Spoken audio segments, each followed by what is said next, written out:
apologize, man. Like,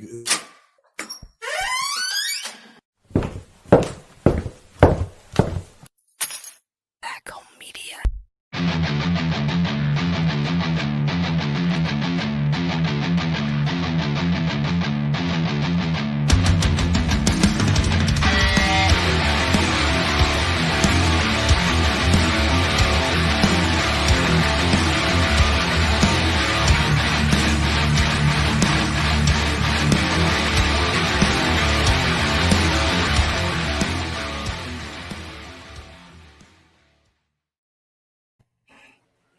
hey, good evening, everybody. Welcome to the Sprout and Dusty Show. I'm your co-host, Sprout the Anti-Hero, and with me, as always, is Dusty Grant. How you doing, brother?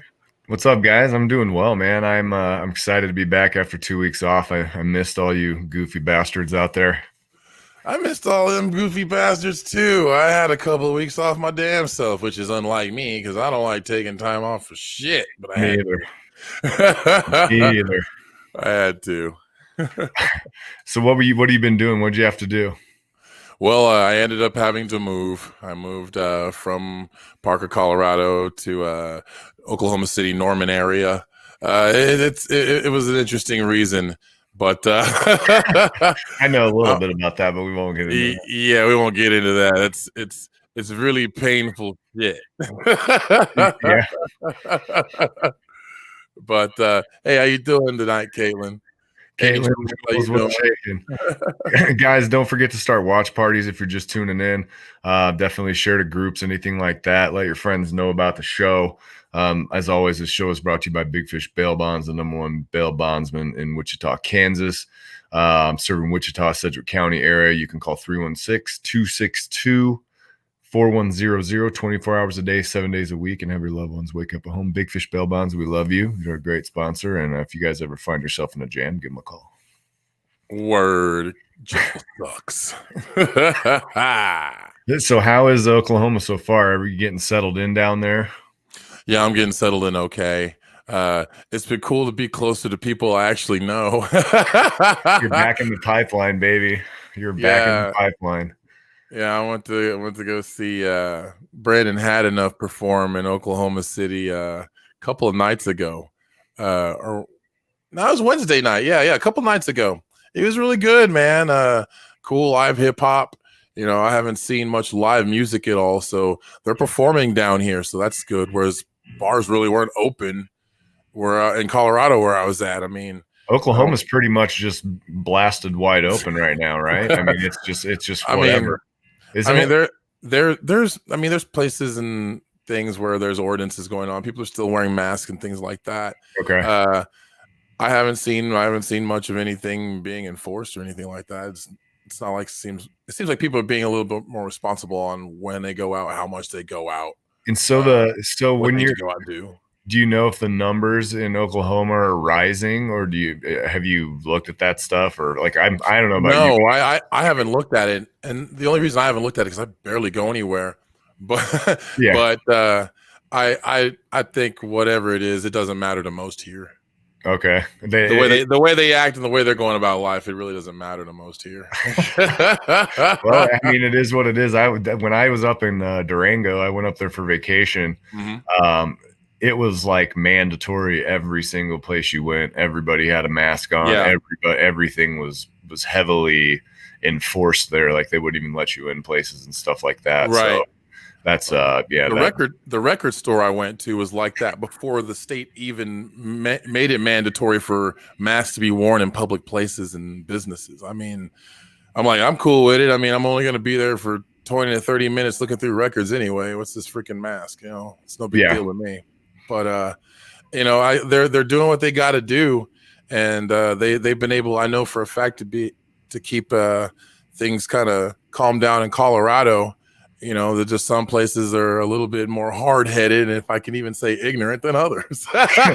yeah, that's very true. That real. I mean, you know, hey, what's going on, Rico? You doing all right, brother? All right. I know the circumstances may not have been the greatest, but I know in a selfish way, I'm pretty glad that you're back. You're only a couple hours away from me now, so we can kick around. we can kick shit up when the Midwest gets a little more opened up. I know we got some shows we want to talk about and stuff tonight. This is a Q&A tonight, guys. If you guys have any questions for us that you want us to answer, please post those in the comments here. We'll get to all the questions that we possibly can. We wanted to get back after 2 weeks with no guests to just do kind of a Q&A and let you guys know what we've been up to. We'll pick up with the guests again, of course. But yeah, if you guys have any questions, definitely ask. But I'm looking forward to kicking shit up with you, dude. When things get opened up and everything's going good again, we can get the pipeline striking from Omaha on down to Texas. We've even talked about doing a podcast tour. Yes. And I mean, it sounds like a lot of fun to me, and we have some ideas, of course, with Back Home Media, their personnel, on how to make a documentary about it, perhaps, do a little filming and do live podcasts and live streams every night from these locations. So it's something that we are working on. We're still planning on going up to Omaha and hanging out with Matt Frampton in October, aren't we? Yeah, I actually talked to Matt the other day, and he was asking about this, and I didn't get a chance to discuss this with you, so I guess we'll discuss it now. Why not? not to put you on the spot or anything. But he said that I think the dates we were considering going up there and doing the live broadcast. There's actually I believe it's a barbecue competition in Omaha. He was talking about maybe Friday night we cook a pizza, do a podcast, and then maybe Saturday we go compete, get to hang out while they compete and barbecue. And I'm so game for that, bro. Yeah, I thought that sounded awesome, and I'll get with him to try and kind of hash out the details. And as we get closer to that, but yeah, we got some fun stuff coming up. So if you guys have any ideas like that or any crazy things you guys want to see us try, yeah, because there's nothing we like more than drinking beer with you guys on the internet. Like, we need another excuse to have fun with you guys on the internet. It's pretty much what we do now. We're all trapped into our little pods here, so now we might as well make it fun. For sure, man. So how was your trip to Durango, man? How was it? Did you have a good time? Yeah, it was good. We went to Mesa Verde. We went to the Pagosa Springs. I laid in a hot spring. Okay. It was 109 degrees, and it was crazy. We were on this river, and there's a little pool, and then about a foot away is the river. So it's just a little pool off the side of the river. The river itself was about 70 degrees when I swam in it. So that's pretty cold. That's all right. A foot away, you get in the hot spring and it's 109 degrees, and it's like pretty much melting your skin when you get, but it's like all these minerals and all this stuff, and it felt like a really hot tub, but they said to get in there. So me and Evelyn both got in there, and making natural human soup in that bitch, man. Yeah. My wife took a picture of me, but I'm way too white to be putting that picture on the internet. I look like a beach whale laying in that thing, so I didn't post it up. But I mean, I practically glow in that motherfucker, man. I'm so not tan. But yeah, we did a ton of walking around, a ton of hiking. We tried to stay away from people for the most part. We stayed in a pretty cool historic hotel. All right. We had a pretty good time. It was, it was really smoky up there. So we both had a little trouble with elevation and stuff like that, which is something strange that I'd never encountered before. In case you guys don't know, there's a series of wildfires going on in Colorado right now, and pretty much the western half of the United States, I believe. There's a series of wildfires everywhere. Yeah, and like we noticed it when we were there. You could see the haze. It was definitely gray and all that type of stuff. I am definitely getting old too, Kent. That is Kent's chiming in saying I'm getting old, and there is a lot of truth to that, sir. There's a lot of truth. Yeah, we other than the huffing and puffing and the little bit of lung thing that we got from the smoke there, it was great. Honestly, the best thing about being in Colorado, Stephanie chimed in with a good question. I would say the best thing about being in Colorado was just getting out there and hiking and being able to get away from everybody. It was a little busier than I thought it was going to be, actually, and especially Mesa Verde. Like we spent a lot of time there just because it's a really beautiful place and we wanted to see everything. But it was super busy there. I thought it was going to be a little more remote. Like Durango was slammed every single night, weeknight, weekday. Mhm. It was They're outdoorsy there. Yeah. If you live in Colorado, it's all about the activities you do outdoors because you don't have scenery like it anywhere else in the country. You know. Yeah, So and the weather's amazing. I mean, it's like 85, and it was 85 and cool and sunny for most of the time we were there. So it's mild all year long. Yeah, I mean, it's very rare when it got really hot there, but yeah, it's just a nice place to be all year round, and people are outside, and that's just what they do. That's the lifestyle there. I remember one of the few times I went camping in Colorado, it was just like you think there's enough wilderness to not see anybody, but you see a whole bunch of people. Love you too, Hugo. What's up, man? We've got somebody asking what the tips are for a first-time hiker. I think, you might be able to answer that question better than me. I'm an avid hiker. I love to hike and I love to go out and I love to get around. But I think honestly, one of the biggest mistakes I made this time when I got to Colorado, I don't think I drank enough water. I think when I got up to that high elevation and when I got to where I was exerting myself physically, it ended up being like a law of diminishing returns. My situation seemed to kind of worsen as the trip went, right? Because the elevation was bugging me and I was dehydrated the whole time, and then I was just kind of trying to catch up. So yeah, you probably have better advice than that. All I would tell you is drink a ton of water. The first few months I lived there, I couldn't drink enough water. Did you ever see that movie, The Faculty? Yes. That old sci-fi movie from '98. Yeah. You had like some famous actors, and you had some teeny actor with this cowlick on his head. Josh Hartnett. Yeah, right? the cowlick dude. Anyway. Yeah. But like all these aliens just sitting back drinking water. Like that's how I was for like the first 3 months living in Colorado. I could not drink enough water. But you want to talk about hiking situations? First off, don't think you got to go to Colorado and go hiking up some mountains and you don't really leave your couch.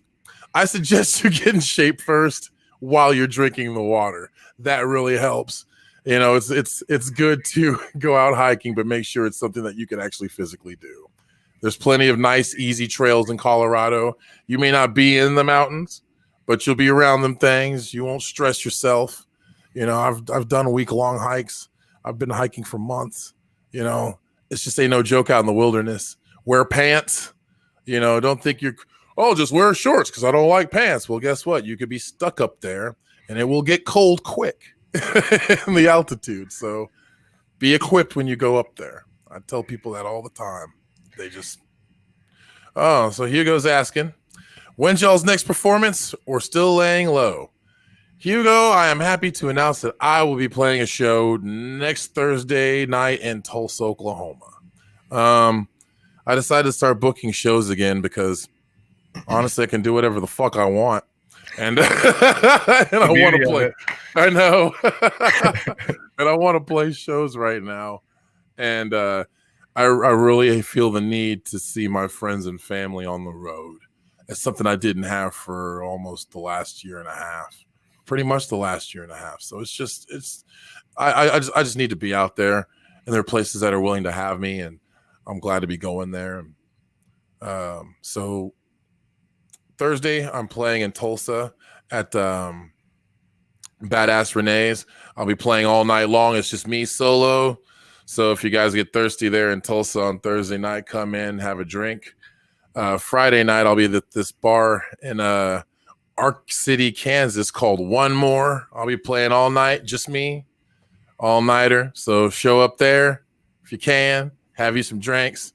And then Saturday, the 5th, I will be at the Elbow Room in Wichita, Kansas, playing for my hometown. So that's going to be fun. And with me that night will be Cody Moore, up-and-coming guy, singer-songwriter in Wichita, Kansas. You guys will love him. Good old Cody Moore. Good old Cody Moore. So you have 4 shows in the next week, basically? So I have a show booked on my birthday on September 12th, Saturday, September 12th, in Kansas City, Missouri, at the Scene Rock Bar. So that should be a lot of fun. I haven't spent a birthday in Kansas City in a few years now. Well, man, yeah, you're hitting all the spots in the Midwest. I've got one show coming up so far. It's the only thing that I got booked, but it's next Tuesday, September 1st at the Crown Uptown Theater here in Wichita. That's one that I just kind of threw a Hail Mary on, and someone actually came down with it in the end zone, and I caught it, and I got the gig. And right. Buana from Rise Again and Shane Harper from Rise Again will be joining me on stage to accompany me for my set. That's an all ages show. But yeah, I've never played the Crown Uptown before. Never been in the Crown Uptown before. It's a beautiful place, man. Heard it's amazing. Really, so I was, I'm just kind of chomping at the bit to play that one, and then after that, I'm just going to kind of wait and see, what opportunities arise and that type of thing. I'm super reluctant to get too aggressive booking, just because everything is so fickle right now. Everything is so volatile, and like Hugo asked the question, but I know I've seen even in the last couple weeks or so, I think Ether has had to cancel a few shows like within a week of them happening and stuff like that. So he knows how hard it is right now. So yeah, I know Ether's out there trying to grind too. They got new material out that they want to sell and all that type of stuff. But yeah, he's talking about getting us out to Dodger Garden City, and man, we are game, Hugo. Western Kansas has always had appreciative audiences because they don't get that much out there unless they're doing it themselves. So like when people come in from the outside that they really support and love, they show up full force. So Western Kansas, they always got love and respect for me. I got people there. I got family there, man. I've always had like ever since I started playing solo a couple years ago. The first time I went out there was for this Halloween party, and then we just kind of went to the well a few times there, and then the next couple times I played out, and the next couple times I played out there, everybody was super welcoming. So yeah, Hugo, just let us know, man. When stuff gets open, if stuff is open, just hit us up. Yeah, hit us up, man. Maybe we can do an Ether, Sprout, and Dusty Show collab podcast prior to the show. See, the promotional wheels are already turning, fellas. What venue? Oh, Kent William asks, what venue are you most excited to get back to? Oh, man. What venue am I most excited to get back to? I ain't gonna lie, it's gonna be great to get back home to the Elbow Room in Wichita, Kansas. Home is where my heart is, and Kenny has been a part of my life and my career for many, many years now. I wouldn't have played like 2/3 of the shows I played in that town had it not been for one Kenny Ballinger being there. So I always have that loyalty to him. I mean, yeah, I know I'm an unoriginal bastard, but right.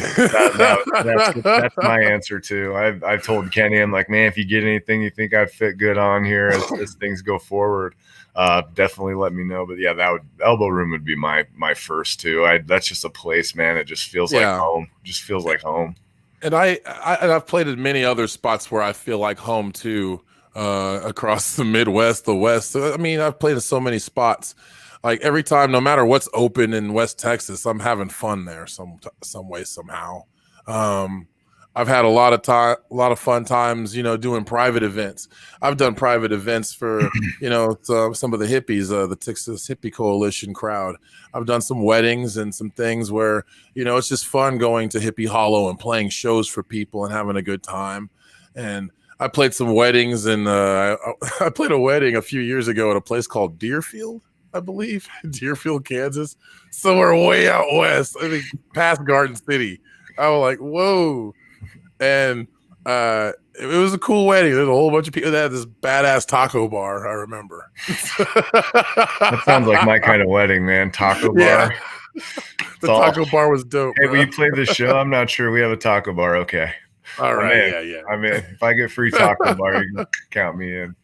I'm pretty easy, man. We had like the second tour we did, we ate a lot of tacos. That was like the taco. That was like the taco tour. And the tour we did before that one was like the protein tour. Yeah, we ate a lot. I think we ate like half a cow that week. Man, I am still like having the meat sweats from that tour. I get the meat sweats thinking about that. I got week, gout man. just thinking about that. Candace wants to know if we have any hints on upcoming guests to the podcast. Yes, we do have some guests in the hopper. We actually have. Hold on, I got a little list here that I put together. I'm not going to tell you who any of these people are, but I will allude to some things that they do. We have some other podcasters that are going to come on. Guys that have their own shows, guys that have their own radio shows. Actually, we've got a Chicago radio personality coming soon. We've got some jiu-jitsu black belts. We've got some jiu-jitsu podcast guys. We got some fighters. We got musicians that, sign musicians that have big records out right now. Still rescheduling marijuana grower and enthusiast Michael Howard, actor. Yeah. I mean, we do have some cool ideas in the hopper, and we've got a libertarian politician that's also a bare knuckle fighter. He's going to come on, so he's got an interesting story. So we got a few interesting guests that are going to come on and hopefully mix it up, and hopefully they'll stay on brand with what you guys have come known to. Right. The show's doing fairly well, and we just want to keep a good stream of interesting guests, and hopefully we don't get too boring for you. I mean, contrary to popular belief, Sprout the Anti-Hero could be one boring motherfucker. I really can. I can too, man. It's hard. Sometimes people think that when they get in, they line up to do a podcast. I think a lot of people think it's just going to be cake. And you know what? For the first couple, and I don't know if you feel this way, but for the first couple, for me, it was cake. You know what I mean? Yeah, we had a lot to talk about. We had a lot of stories to tell. We had a lot of like fire and gumption, but now that we've been doing it consistently for such a long time, it's like, all right, now we got to stretch our shit out here a little bit. We got to stretch our brains. We got to come up with the content. We got to keep the conversation flowing. We got to keep it exciting. And now I feel almost this little bit of pressure. It's like with the guests, it's like, man, who do we go for next? I don't want to disappoint everybody, because we do have people that tune in regularly, and those people that are listening, we love you. But yeah, we trust us. We don't want to disappoint you. We definitely don't. I remember the first time I met somebody, they were actually disappointed. It happens to me all the time. For real. It's like they looked at me and they're like, oh, that's Sprout the Anti-Hero. I'm like, hey, nice to meet you. Like, I was like, damn. What, do you think I'd be bigger? What's the deal? Yeah, like, you want me to take your wallet? I mean, what the fuck? Jeez.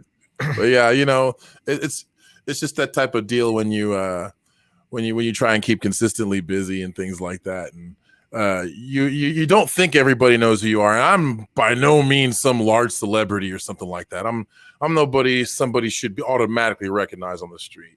But there are people that have been seriously unimpressed by meeting.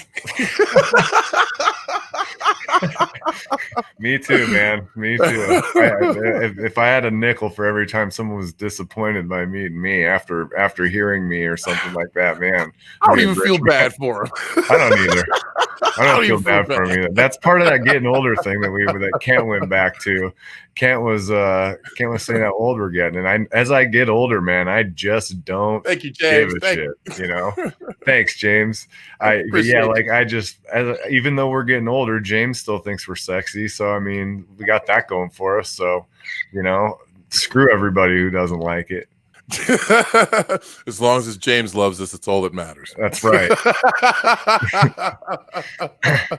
But yeah, man, it's been a trip trying to keeping this thing going, and it's kind of manifested into its own animal here, and it kind of takes shape as we go, and we're learning as we go, and it's been pretty fun. To learn with you on this show, man. That's for sure. I know, and one thing that's kind of gone by the wayside is my actual interaction on Facebook. Like, because of this podcast, I have a reason to actually get off the internet in order to get back on it. So yeah, definitely. Like, what I make sure, like, every week, regardless of who we have on the show or what we're doing, I make sure that that I research our guests, that I research the subjects and topics that we're talking about, because a lot of things that our guests have to tell me and Dusty, I don't know.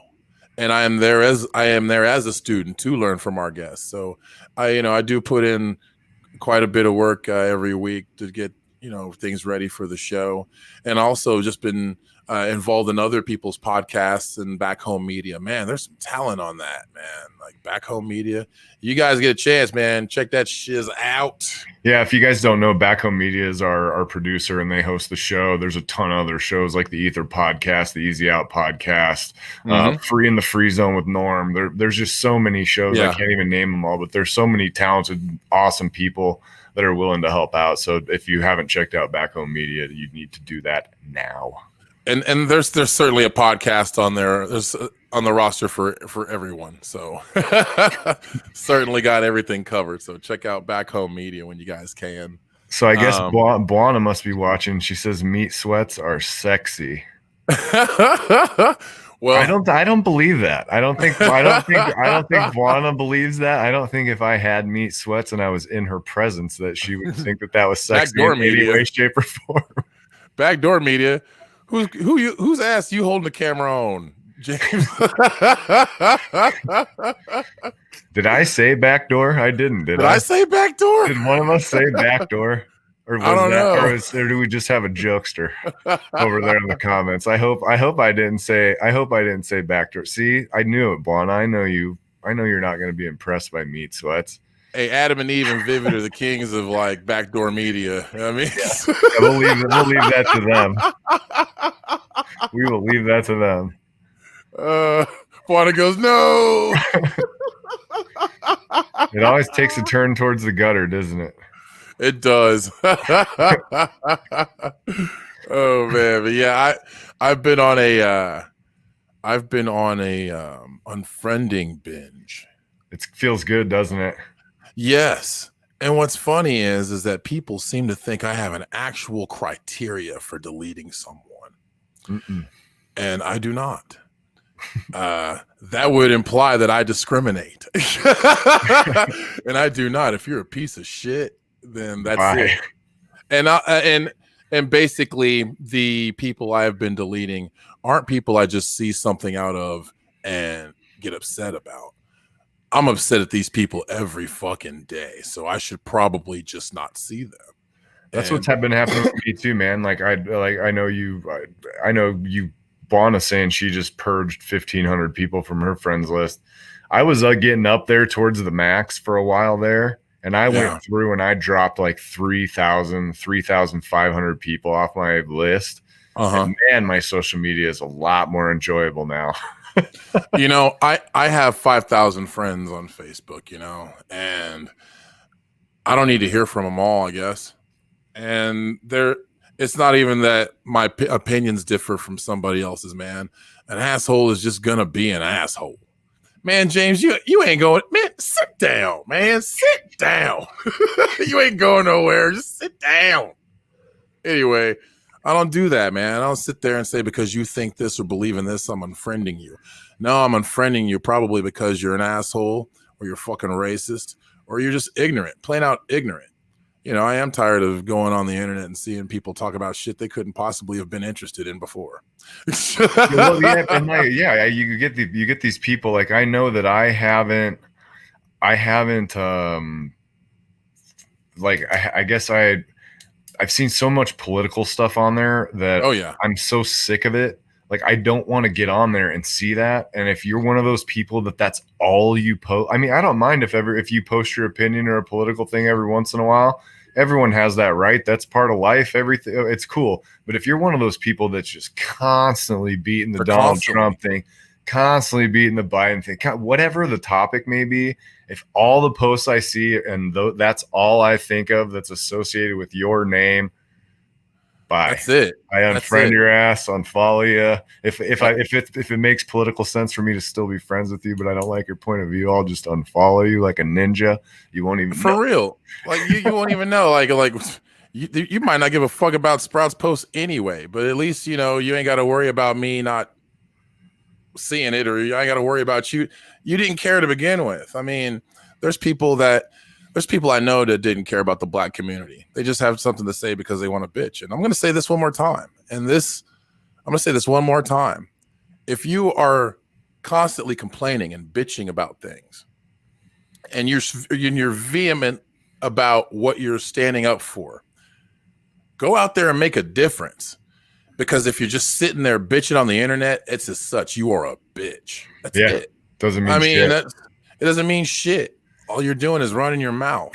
Well, these people have like this thing where I think they feel like they're like a leader or an authority of some sort on Facebook, on some political. These people can't protect a warm cup. These people can't protect a warm cup of piss. Are you serious? It's so bizarre to me. I saw a post from somebody the other day talking about how Donald Trump is doing more than any president to prevent pedophilia. When the person making this post, I know, can't even keep their fucking daughter inside their house after dark. Yeah. Away from drugs, away from young boys that do this crazy shit to her. I hope they're watching. They know what the fuck I'm talking about. You know? Yeah. Fuck them hoes. Well, maybe you should. Make sure they keep their house in order. Absolutely. Get your shit together first. Sweep around your own front door before you sweep around somebody else's. You know, everybody wants to try and tell somebody how to live, man. And people don't like arguing with me because I don't believe in their politics, or I don't believe in their gods, or I don't believe in their systems. They don't want to think about themselves as human beings. They don't want to make themselves that basic. Everybody seems to feel the need to be superior to somebody else, if not in monetary gain and thought. You know? Yeah. Yeah. People don't even know what actual intelligence is anymore. It's very rare now that if I post, every once in a while, I'm guilty of it. I do fumble, and I will let down my guard for a second, and I might post something that's quasi-political. Or I might reply to something that I see someone say on there that I feel like, you know what, man, fuck this. I'm gonna go out this dude with this bullshit opinion of his and see what he really stands for. Every time I do that, man, I regret it. Every single time. I'm like, you know what I should have done? I should have put my phone down and I should have gone and jumped on the trampoline with my kids. That's what I should have done. I should have put my phone down and played the guitar. I should have put my phone down and gone and talked to my, and like you would have got more out of life that way. In a million times, and I'm trying to get better about the screen time, because I feel like the way the world is now, the screen time is becoming more and more important to people, and people are getting more and more reliant on it and more comfortable being in a world with this cell phone in their hand, where there is no possible way that you are going to have to face those repercussions in person, or you're going to have to account for anything that you just said to somebody in a real setting. Because on the internet, it's okay for anybody to say any type of thing.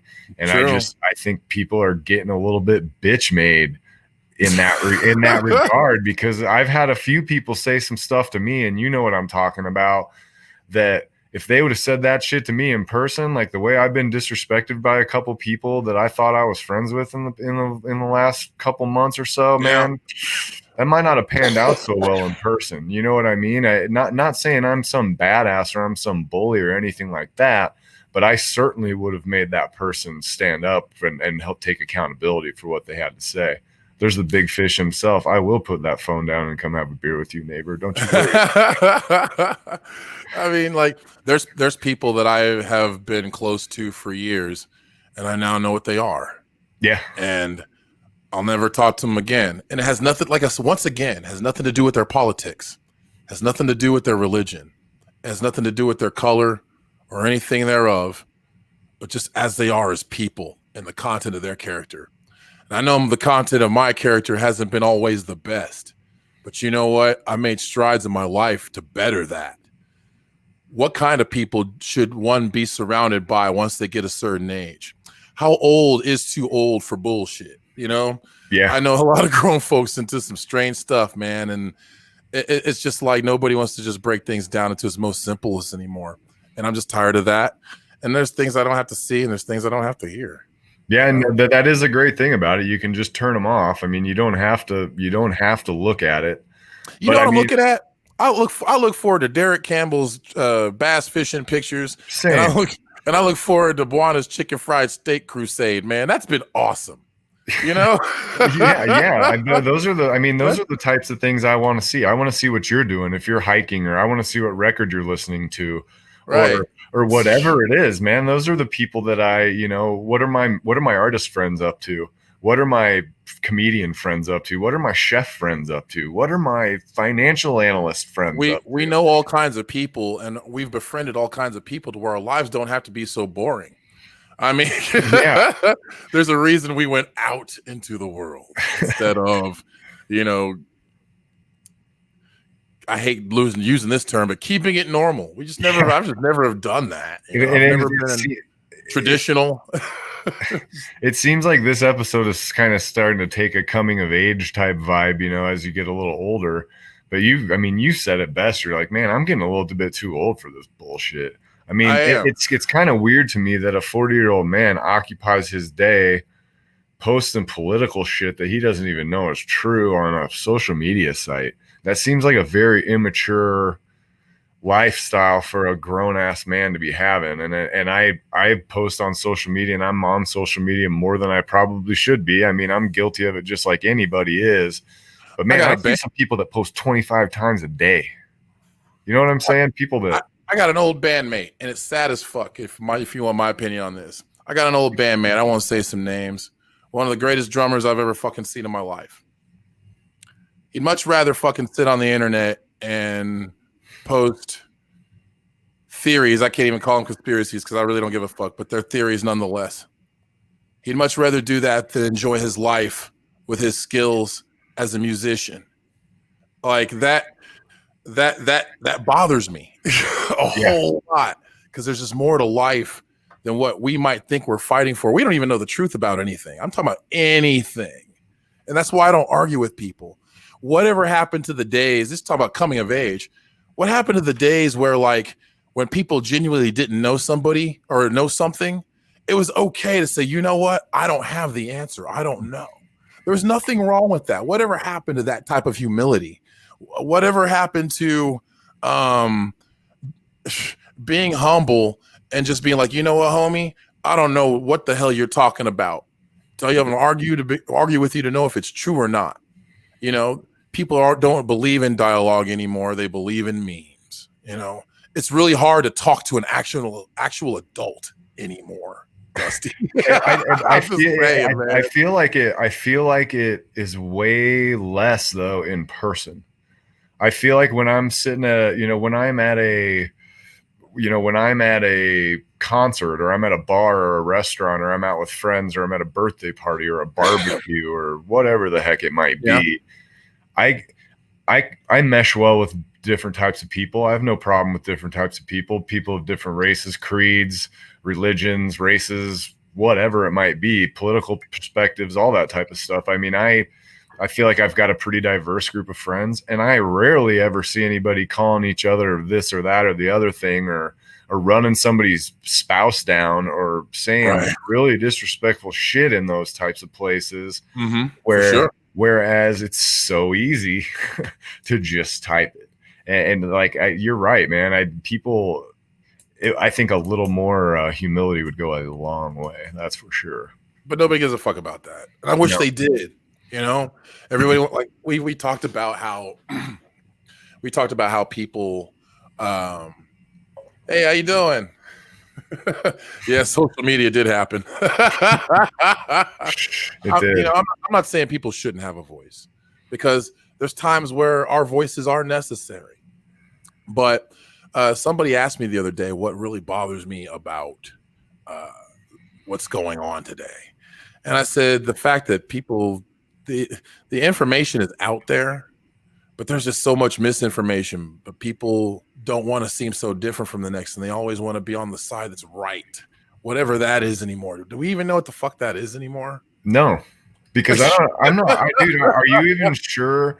Are you even sure that the information that you're gathering or anything from anywhere is is the right information? Like, do you have any faith in any of the reporting or news or any of that type of stuff that you're seeing these days? Like, in response to your question, audience, take notice. Dusty, I don't know. Exactly. Wow. Rather than to say it's so and so's fault or these people over here did this, I don't know, Dusty. You know, I just well, that's the thing. It's like people are so sure of something, but they don't even know if the data or the information that they're getting is accurate or correct or anything like that. I mean, dude, I like even with this whole virus shit, I was in contact with somebody who's a close friend of mine. He wasn't feeling well. He went to get tested. He put his name in. He stood in the line. The line was very long, I guess. Him and his wife were both not feeling well, so they both signed up to get tested. The line was too long. They decided it was too long. They quit. So they said, screw this. We're not getting the test. They got back in their car. They went home and they received positive test results for both of them, and they told them both to quarantine mandatorily for 14 days because they both had coronavirus, which they had never actually even been tested for. Wow. What does that tell you, man? Like, I understand there's going to be screw ups, but I think there's a lot of screw ups going on out there. And I think a lot of people are basing their opinions off of news that might not be so reliable. I mean, it really sucks for somebody like me that does not have a dog in these fights. I don't either. I know these things are trivial to me. I know these are things that matter so much to so many people. I can't say it's unimportant in general, but I know these things are unimportant to me. And I've always said, I already know society hates my ass. I already know this. I already know there aren't things in my favor when it comes to the system in this country. I know this. I do whatever I can to live my life, though. I never had to trip over anybody else. I never had to call anybody else out of their name. I never had to instill fear into people with conspiracy theories and memes. I never did it. I never lived my life to the best of my ability by being xenophobic.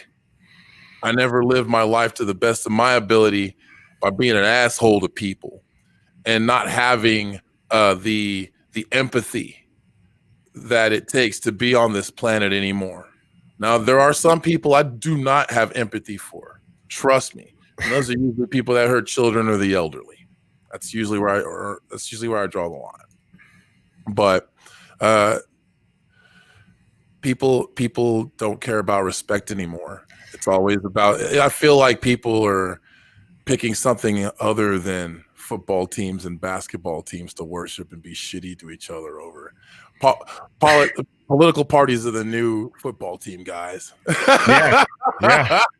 They pretty much are. I mean, it's just it's a new sport, guys. I don't think that anybody that has a lot going on in their life and a lot of things that they want for themselves and for their families and that they want to work towards have the time to be disrespectful and to elicit those types of behaviors.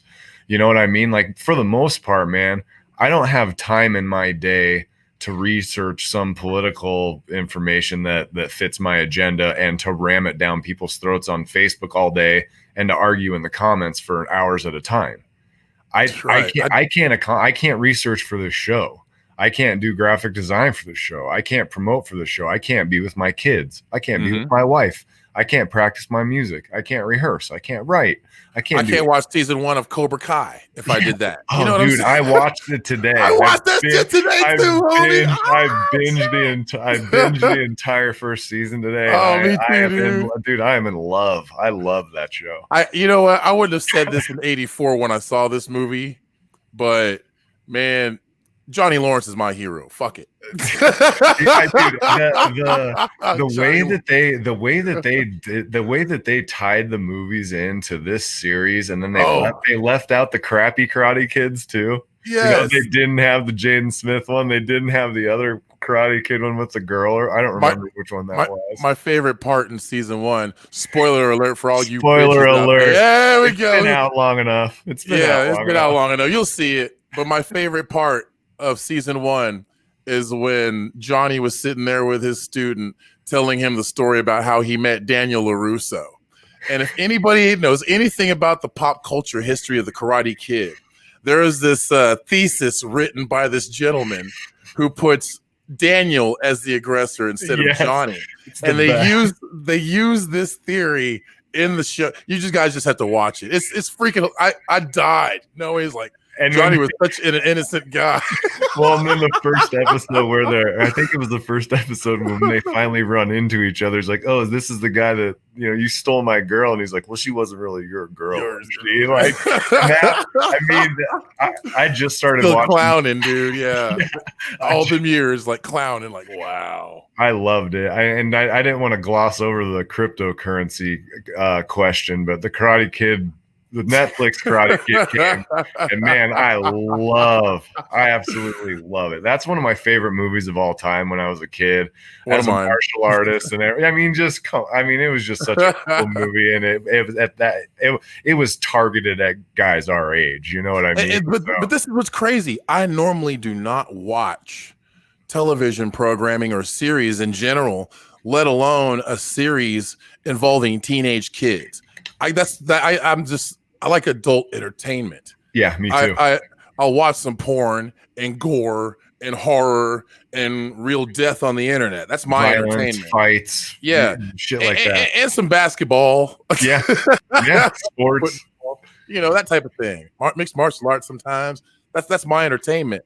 But this is a series where it depicted young kids having a life, and I'm sitting there watching this without a problem for the first time ever in years. Man, it is really well done. I'm shocked by how well done it is, man. I as a fan of that show, that could not have got better. And to my knowledge, there's 2 seasons out, right? And they're going to make more. Yeah, they're okay. So initially, this series came out on YouTube. And YouTube, I think it was YouTube Prime or Premium. They wanted you to pay for it, though, right? Right. So that's why I haven't seen it, because I'm cheap. As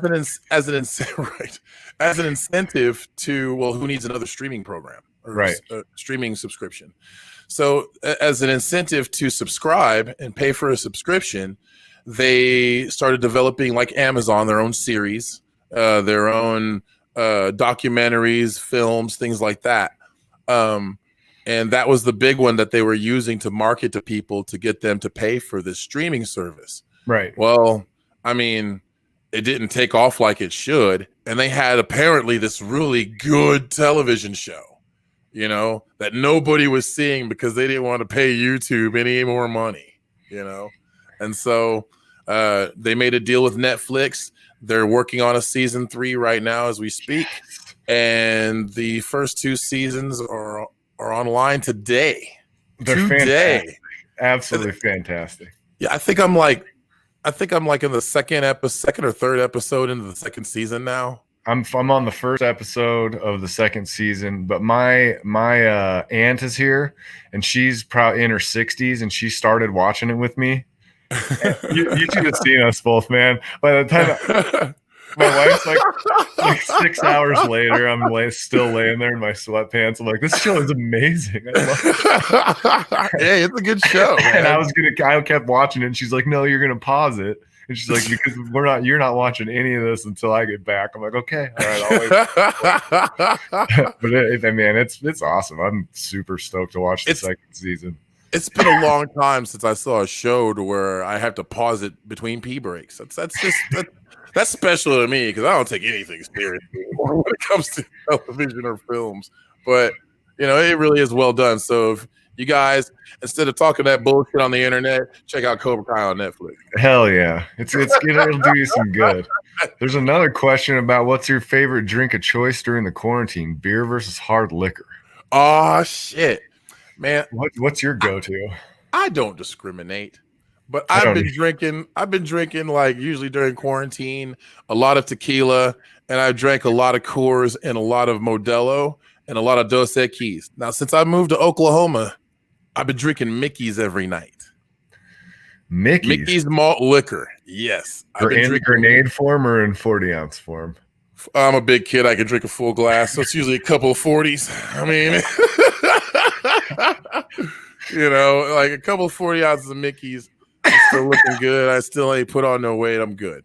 But I've been drinking Mickey's. How about you, Dusty? What you been putting down? My biggest thing has been rye whiskey. I've been drinking a lot of I've been making a lot of old fashions. My wife found these like really fancy cherries. I don't even know what they're called. So that tells you how much of a moron you know what I mean? But I'm like, oh, these are really fancy. You have a wife with class, Dusty. I do. You tell me how I landed that. I have no idea. But yeah, man, she's gonna teach you some things. She found those cherries, and I've been making some old fashions, man. That's been my go-to. That's been my drink of choice for sure. That's what's up, man. Way more than anything else. What y'all been drinking out there? White Claw, seltzer water, what y'all Crown Peach and water. What's the water for? Yeah, what is the water for? You don't need water. Oh, yeah, you do if you're drinking Crown Peach. Now, I had Crown Maple when it came out. It tastes straight up like IHOP, pancake syrup, like a motherfucker, right? And then I tried the Crown Apple, and then which it tasted like an alcoholic Jolly Rancher, apple Jolly Rancher. And then I tried this Crown Peach. That stuff is so sweet. You will need a little bit of water. You need water just to dilute the. That's the only reason I think, because its stuff is sweet. Like, and I don't do sweet too much, but a little bit of water to help balance that out for sure. You still get fucked up, but cut down on the sweetness. Is that a Schlitz reference we have there? Who's talking about some Schlitz? I got a Schlitz story real quick. Schlitz. Give me some of that Schlitz. Oh, man. I've drinking my Schlitz. I'm not afraid to admit it. I will drink Schlitz. Man, I remember Billy D. Williams used to do those Colt 45 commercials. Yeah. Snoop Dogg did those Schlitz malt liquor commercials that you saw on BET back in like the mid 90s. Them things was dope, you know. Dude, I had a friend that broke in. There was a Budweiser plant near where I went to high school. Mm-hmm. And I had some friends that broke into the Budweiser plant and they stole a bunch of St. Ides, like the fruit flavored St. Ides. Yeah. And then, they were all the different flavors. And man, we drank those for like a whole summer. And I couldn't even look. I can't even look at it now. It's so bad. But man, back then we thought we were the shit. Oh man, me and my homies went on a camo kick. Remember that crap? Yeah, I've had camo. They didn't want to market it as malt liquor, but they call it high gravity lager. All right, man, the density of that shit. If you get past the first 6 or 7 sips, you'll be all right. But man, that's like drinking liquid bricks. Yeah, you gotta the first few drinks, you just gotta kind of drink those to numb yourself to it. Because once you get past that, like Mickey's is the same for me. Once I chug the first grenade, I can drink Mickey's all night long. But that first one usually takes me. I got to stretch my shit out a little bit with that first one. Well, here's my secret and trick to drinking Mickey's. Now, for starters, Mickey is some really nasty stuff to choke down when it's warm or getting warm. It's skunky as hell, and you don't like it. The trick is make sure it's cold as hell. So when I get a 40 ounce, I'll put it in the freezer for about an hour and a half to 2 hours. Because that way it'll be ice cold. You ain't got to worry about it. And you ain't got to worry about it freezing up on you if you keep your eye on it. I mean, it'll stay cold outside of the freezer for a good, 30 minutes. But I drink 40s relatively fast anyway. I'll drink a 40 ounce in about 10, 11 minutes. Yeah, it doesn't take that long. It's still ice cold, though. But that's how I like to drink my Mickey's. I like to drink Mickey's. And Mickey's, to me, is the malt liquor that tastes the most like beer.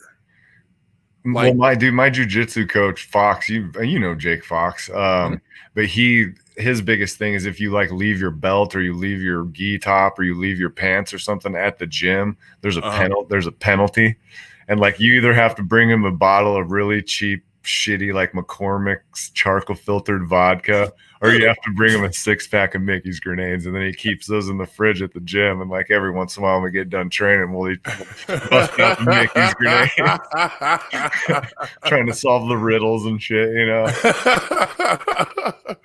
Oh man, like I think the nastiest malt liquor I've ever had was OE.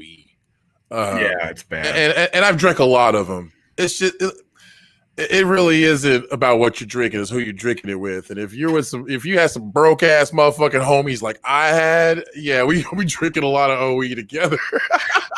I drank OE too, man. It was like kind of the hip thing where I was living when you were like 17, a bunch of white kids in suburban Omaha. You know, you're like, no, we're drinking Old English because we were listening to Tupac records and stuff. Oh, Omaha, huh? And we West Side. Yeah, West Omaha, drinking Old English with my buddies, you know, out in the suburbs. It was just, it was just a rite of passage at that age, I guess, because when you were young, you couldn't afford, like, I think we were all in the same boat when we were 17. None of us had a dime to our fucking name. We might have had a job, but no money, right? Yeah. Yeah, you're putting that money in your gas tank or whatever it was. So we were all drinking the same cheap crap at that age. Oh, man. I remember in high school, the beer then was either Busch or Natty Light. Those are the two beers that were available. And I remember my grandfather drinking Meisterbrau and Schlitz every now and then. I remember the first sip I ever had of Meisterbrau. That shit was disgusting. I don't think I've ever had Meisterbrau. Like Motley Crue was photographed with it a whole lot back in the day, and that's where they got their logo. That's how they kind of adopted the spelling of their name with the umlauts and things like that. Like Meisterbrau is just such nasty beer. Meisterbrau's giving me a stomach ache, and I've never tried it. I can already feel the bubble guts coming on from Meisterbrau, and I've never even touched it to my lips. Oh man, I shit my guts out the first time I had it. I mean, just expect it. I remember human consumption. I remember when my grandfather passed away. Actually, God bless his soul. My grandpa loved to drink the white cans with the black beer. The generic beer, yeah. That and Old Milwaukee. And when he passed on, I think I was recently 21 at the time, and I was over there with my roommate, and I went over to help my dad clean out the house, and my dad's like, "Now we're gonna clean out that refrigerator in the garage." He's like, "Now I'm guessing nobody wants the beer," and I was like, "I want the beer." So I took like 6 or 8 cases of just the beer and the Old Milwaukee back to my apartment, and we had a party on my grandpa that night. Just had a bunch of people over and drank a bunch of crappy beer, and it didn't matter. You're right. It's just about the people you're drinking with, man. That's all it's about. I remember Kink. I was on the run from the police years ago. And Kink, oh yeah, jail sucks. This episode is brought to you by Big Fish Bail Bonds, Wichita's #1 bail bondsman, serving Wichita and Sedgwick County. You can call 316-262-4100, 24 hours a day, 7 days a week. Have your loved ones wake up at home. Sprout was saying jail sucks. Continue. So while I was on the run from the police, Kink knew where I was, and he came by to where I was at, and he brought this bottle of whiskey. He goes, "No, I know it ain't Jack, but we're gonna drink this bottle because it ain't about what you're drinking, it's who you're drinking it with." And we choked down this nasty ass whiskey. I forgot. I think it might have been 10 High. Have you ever heard of 10 High whiskey? 10 High, yeah. Oh my god! The next day, it felt like somebody kicked me in the fucking stomach, like a mule just kicked me, like. Yeah, just bad, man. Just real bad. It was not good for my guts. That shit was not good for one's soul. Did you get angry and violent when you drank it? No. Oh, I tell you, man. Like the thing with me is when I drink real cheap whiskey, for some reason, I tend to turn into a high school girl. I get like real sentimental and emotional. You turn into that basic bitch, and yeah, I get white girl wasted, and I start flipping shit. So I've been trying to stick with the better stuff. I mean, I got a job. I should be able. I gotta try and get something a little more, because again, as you get older, your stomach knows the quality too. Yeah, I mean, it does suck ass. I recommend no one ever buy and drink 10 High. If somebody gives that shit to you, you dump that shit on top of their head. All right, you unfriend them in real life, not just Facebook. If somebody gives you 10 High whiskey, they are not your friend. They are your enemy. They are trying to hurt you. They're trying to hurt you physically. And like I said, this stuff is not good for your soul. It's just not. It's nasty. Gross. So, hey, man, guys, thank you all for tuning in tonight. It's been a whole lot of fun. It's been a while since we haven't had a guest, and it's been a while since we've been on the air, a couple of weeks. So thank you guys for tuning in, man. It's really important to us. And don't forget to tune in here every Friday night at 7:30 p.m. Central Standard Time, which Dusty and I are now officially on at the same time. So that's good. And Dusty has a show coming up. Let the people know what's going on, where you're playing soon. It's the Crown Uptown Theater here in Wichita, Kansas. It's all ages. The cover is only $3. It's September 1st at 7 p.m. Doors are at 6 p.m. If you're in the Wichita, Kansas area, I would appreciate it if you made it out. This is my first time at a venue this size. It's a huge opportunity for me, so I'm going to plan on not squandering that. I hope you guys can show up, show out, represent Wichita music, and I hope to see you then. What do you got? Well, I am playing in Tulsa, Oklahoma at Badass Renee's on September 3rd. Showtime's 8 p.m., no cover. And then the next night I'll be in Ark City, Kansas at a place called One More. So check that out. 9 o'clock, no cover. And then on Saturday, September 5th, I'll be playing at the Elbow Room in Wichita, Kansas with Cody Moore. So you guys should show up for that. The show starts at 8 p.m., and then on my birthday, September 12th, I'll be at the Scene Rock Bar at Kansas City, Missouri, September 12th. So hope to see you guys at any of our happenings. And we need to get some stuff on the books, too. We haven't played a show together for a while. Ebony and I got to stretch our shit out again. Right.